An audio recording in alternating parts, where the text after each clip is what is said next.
Last episode में हमने देखा था मायरा को समझ आ जाता है कि वो वही ड्रैगन है जिसने पहले उसकी जान बचाई थी। उसके दिल में अभी भी थोड़ा डर था, लेकिन वो हिम्मत करके धीरे धीरे खड़ी होती है और उससे कम्युनिकेट करने की कोशिश करती है। जब उसे महसूस होता है कि वो हॉस्टाइल नहीं है, बल्कि उसे प्रोटेक्ट करने के लिए खड़ा है, तब उसके अंदर उसके लिए ट्रस्ट बनने लगता है। उसी पल दोनों के बीच एक साइलेंट अंडरस्टैंडिंग बन जाती है। बिना कुछ बोले ही वो एक दूसरे को अपना एलाय मान लेते हैं। लेकिन तभी और भी ज्यादा वुल्व्स वहां आ जाते हैं। वो दोनों को चारों तरफ से घेर कर धीरे धीरे सर्कल करने लगते हैं। ड्रैगन तुरंत मायरा के सामने आकर खड़ा हो जाता है और उसे अपने पीछे आने को कहता है। अब मायरा को उस पर पूरा भरोसा हो चुका था। वो बिना हेजिटेट किए उसके पीछे जाती है और जल्दी से उसकी पीठ पर चढ़ जाती है। जैसे ही वो सेफली उसकी बैक पर बैठती है, ड्रैगन खुद को स्ट्रांग पोजीशन में ले आता है। वो डिसाइड करता है कि अब घेरा तोड़कर निकलना ही होगा। एपिसोड 8 की स्टार्टिंग में उधर विलेज में मैरियल को धीरे धीरे लगने लगता है कि मारिया काफी देर से नजर नहीं आई है। पहले वो सोचती है कि शायद वो पास में ही कहीं होगी, लेकिन जब वो आसपास पूछती है और यूजुअल जगहों पर चेक करती है और फिर भी मारिया का कोई पता नहीं चलता, तो उसकी चिंता बढ़ने लगती है। वो तुरंत ग्रेगरी के पास जाती है और दोनों मिलकर एरिया सर्च करना शुरू कर देते हैं। वो विलेज के आउटस्कर्ट्स और पास के फील्ड्स तक ढूंढते हैं।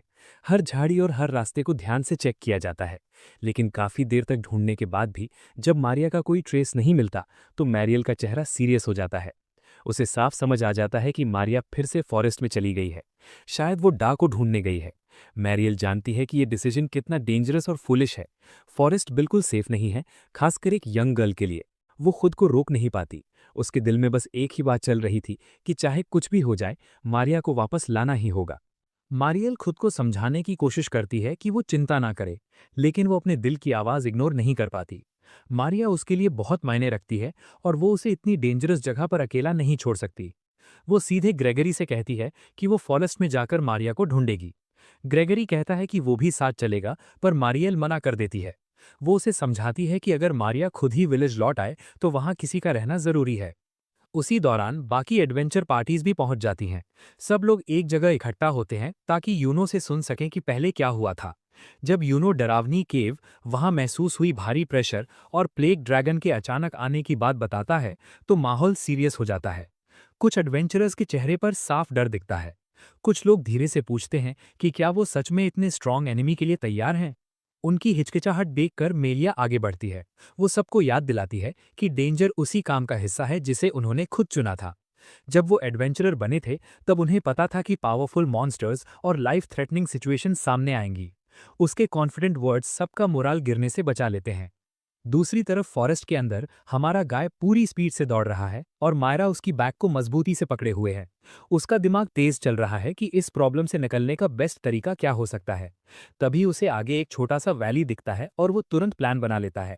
नैरो जगह होने से महावुल्फ्स की मूवमेंट कम हो जाएगी और उसे फाइट करने के लिए बेटर चांस मिलेगा, सिर्फ भागने से बेहतर। वैली में पहुंचकर वो ध्यान से मायरा को एक सेफ जगह उतारता है और वुल्फ्स की तरफ मुड़कर खड़ा हो जाता है। अपने प्लेग ड्रैगन पावर्स का इस्तेमाल करके वो जोरदार अटैक करता है और लगातार 3 महावुल्फ्स को खत्म कर देता है। फाइट साफ और फास्ट थी, लेकिन उसे कोई एक्सपीरियंस पॉइंट्स नहीं मिलते।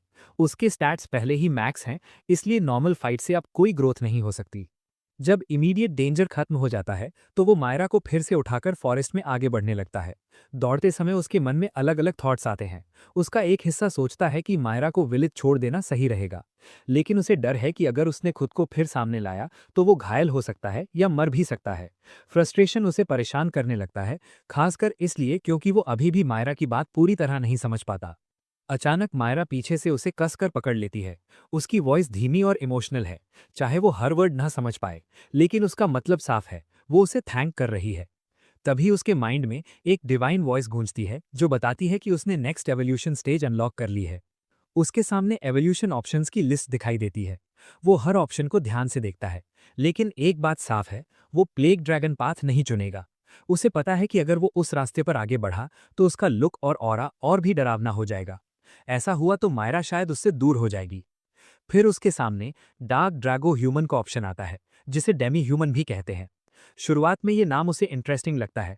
उसे लगता है शायद वो पूरी तरह ह्यूमन बन सके। ये सोचकर वो थोड़ा एक्साइटेड हो जाता है, लेकिन फिर उसे लगता है कि इतना आसान सोल्यूशन शायद सच ना हो। वो अपनी उम्मीदें कम करता है और बाकी ऑप्शंस देखने लगता है। ज्यादातर ऑप्शंस या तो बहुत डार्क नेचर के हैं या फिर काफी वीक। कोई भी परफेक्ट नहीं लगता। सिर्फ लिटिल आर्क ड्रैगन उसे सच में अच्छा लगता है, क्योंकि उसमें फ्लाई करने की एबिलिटी और वाइट मैजिक यूज करने की पावर है। उड़ने का आइडिया उसे बहुत पसंद आता है, लेकिन लिटिल वर्ड उसे सोचने पर मजबूर करता है। उसे लगता है छोटा एवोल्यूशन फ्यूचर में लिमिट बना सकता है। कोई फाइनल डिसीजन न ले पाने की वजह से वो अभी के लिए चॉइस रोक देता है। तभी मायरा उसका हाथ पकड़कर बताती है कि उसे प्यास लगी है। थोड़ी देर बाद वो एक वाटरफॉल तक पहुंचते हैं और रुक जाते हैं ताकि वो पानी पी सके। जब मायरा झुककर पानी पी रही होती है, तब भी वो अंदर ही अंदर अपने एवोल्यूशन ऑप्शंस के बारे में सोचता रहता है। प्रैक्टिकल नजरिए से उसे लगता है कि सबसे सेफ चॉइस या तो फास्ट रोलिंग स्पीड वाला एवोल्यूशन है या फिर फ्लाइंग एबिलिटी वाला। क्यूरियोसिटी में वो मायरा से पूछता है कि उसे क्या बनना चाहिए। जैसा सोचा था, मायरा उसकी बात नहीं समझती। वो कुछ ऐसे वर्ड्स बोलती है जो उसे पहले अजीब लगते हैं, लेकिन जैसे जैसे वो बोलती रहती है, कुछ शब्द उसे समझ आने लगते हैं। उसे एहसास होता है कि उसका लैंग्वेज कॉम्प्रिहेंशन स्किल बेहतर हो गया है। वो साफ सुनता है कि वो खुद को मायरा कह रही है।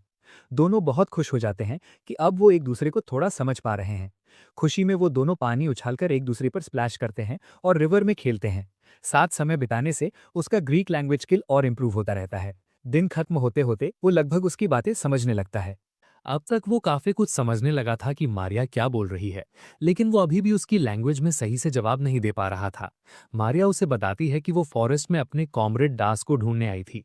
बात करते करते उसे अचानक एहसास होता है कि वो वही ड्रैगन है जिसने पहले उसकी जान बचाई थी। इमोशन में आकर वो उसे जोर से हक कर लेती है। उसके गले लगाने की वार्मथ उसके अंदर एक अजीब लेकिन सुकून देने वाली फीलिंग भर देती है। अपने मन में वो चुपचाप वेनम प्रिंसेस से माफी मांगता है और मान लेता है कि उसने अपना फैसला कर लिया है। वो डेमी ह्यूमन पाथ चुनता है ताकि वो मारिया के पास रह सके। थोड़ी देर बाद मारिया उसे ध्यान से देखती है और उसका नाम पूछती है। उसी समय उसे महसूस होता है कि उसका तो कोई नाम है ही नहीं। वो काफी सोचता है, लेकिन उसे कोई अच्छा नाम याद नहीं आता। आखिर में वो इशारा करता है कि मारिया ही उसका नाम रख दे। मारिया शांत होकर सोचती है कि उसने उसके लिए कितना कुछ किया है, उसकी ब्रेवरी, उसकी स्ट्रेंथ और उसका काइंड नेचर। थोड़ी देर बाद वो मुस्कुराकर कहती है कि उसका नाम उलूसिया होगा। उसे ये नाम अलग और खास लगता है, जैसे ये नाम उसी के लिए बना हो। वो तुरंत उसे अपना लेता है। तभी डिवाइन वॉइस उसके माइंड में फिर से सुनाई देती है और पूछती है कि क्या वो उलूसिया नाम कंफर्म करता है। साथ में वार्निंग देती है कि कंफर्म करने के बाद नाम कभी बदला नहीं जा सकेगा। वो ध्यान से सोचता है, क्योंकि मारिया ने उसे ये नाम दिया है, उसे लगता है ये सही है। वो हाँ कर देता है। उसी पल से उसका ऑफिशियल नाम उलूसिया हो जाता है। उलूसिया थोड़ी देर अपने नए नाम के बारे में सोचकर खुश होता है, लेकिन तभी फॉरेस्ट के अंदर से भारी कदमों की आवाज आने लगती है। वो तुरंत समझ जाता है कि सिचुएशन सीरियस है। वो जल्दी से मायरा को अपनी बैक पर बैठाता है और पूरी स्पीड से दौड़ने लगता है। उसका पहला प्लान ये होता है कि मायरा को विलेज के पास सेफ जगह छोड़ दे और फिर डा को ढूंढने जाए। लेकिन उससे पहले उसे वुल्फ से निपटना होगा, जो लगातार उसका पीछा कर रहे हैं। वुल्फ्स जिद्दी हैं और आखिरकार उसे पकड़ लेते हैं। वो उलूसिया और मायरा को चारों तरफ से घेर लेते हैं। तभी उलूसिया नोटिस करता है कि पैक को लीड डा कर रहा है। उसके चेहरे पर अजीब सा पेल और पागलपन जैसा लुक है। मारिया उसे पहचान लेती है और डास से पूछती है कि वो इतने मॉन्स्टर्स के साथ क्या कर रहा है। उलूसिया उसका स्टेटस चेक करता है और हैरान रह जाता है। डा के कोई विजिबल स्टैट्स नहीं है। मारिया उसकी तरफ दौड़ती है, लेकिन एक वुल्फ अचानक उस पर हमला करने की कोशिश करता है। उलूसिया सही समय पर आगे बढ़कर अटैक रोक देता है। फिर मायरा फायरबॉल अटैक करती है और डा को गिरा देती है। जब डा जमीन पर गिरता है तो उलूसिया देखता है कि उसके हाथ में मिट्टी जैसा कुछ है, जिसे वो बहुत संभाल कर पकड़े हुए है। तभी फिर से थंडर जैसी भारी फुटस्टेप्स की आवाज सुनाई देती है। मारिया ध्यान से देखती है और समझ जाती है कि वो मिट्टी नहीं, बल्कि रॉक ड्रैगन का एग है। उसे तुरंत समझ आता है कि डा का प्लान क्या है। वो एग को बेट की तरह यूज करना चाहता है, ताकि रॉक ड्रैगन उसे ढूंढते हुए विलेज आए और सब कुछ बर्बाद कर दे। अब साफ है कि जो फुटस्टेप्स पहले सुनाई दी थीं, वो रॉक ड्रैगन की ही हैं जो पास आ रहा है। उलूसिया समझ जाता है कि एग वापस करना जरूरी है। वो मायरा को बैक पर लेकर विलेज की तरफ तेजी से दौड़ता है, लेकिन महावुल्व्स अभी भी पीछा कर रहे हैं। उसे पता है कि वुल्व्स को हराए बना वो सेफली विलेज नहीं पहुंच पाएंगे। उसका दिमाग तेज चल रहा है, लेकिन कोई सही प्लान नहीं बन पा रहा। तभी मायरा कहती है कि वो उसे छोड़ दे ताकि वो वुल्फ से लड़ सके और वो विलेज को बचाने जाए। उलूसिया कुछ पल सोचता है और समझ जाता है कि उसे अकेला छोड़ना मतलब उसे मौत के सामने छोड़ना है। इसलिए वो मायरा को नीचे उतारता है, अपनी बची हुई ताकत इकट्ठा करता है और हर महावुल्फ को खत्म कर देता है। फाइट के दौरान मायरा को हल्की सी चोट लग जाती है। उलूसिया तुरंत उसकी हालत चेक करता है। मारिया उसे कहती है कि वो जल्दी विलेज जाए और सबको बचाए। वो सिर हिलाकर मान जाता है। उधर विलेज में ग्रेगरी हंट से लौट रहा होता है, तभी उसे फॉरेस्ट की तरफ से जोरदार रोर सुनाई देता है। वो सोच में पड़ जाता है कि आखिर ये आवाज किसकी है। मैरियल अभी भी फॉरेस्ट में मायरा को ढूंढ रही है। एडवेंचरर्स अभी तक डा की बॉडी ढूंढ रहे हैं और उन्हें असली खतरे का अंदाजा भी नहीं है। डा तेजी से विलेज की तरफ बढ़ रहा है और उसके पीछे रॉक ड्रैगन धीरे धीरे आ रहा है। ड्रैगन के चलते ही जमीन हिलती सी महसूस होती है। थोड़ी दूरी पर एक छोटा ब्लू स्लाइम खड़ा है जो चुपचाप पूरा सीन देख रहा है। ये था एपिसोड 8। अगला पार्ट देखने के लिए सब्सक्राइब करना मत भूलना और नेक्स्ट वीडियो जरूर देखना।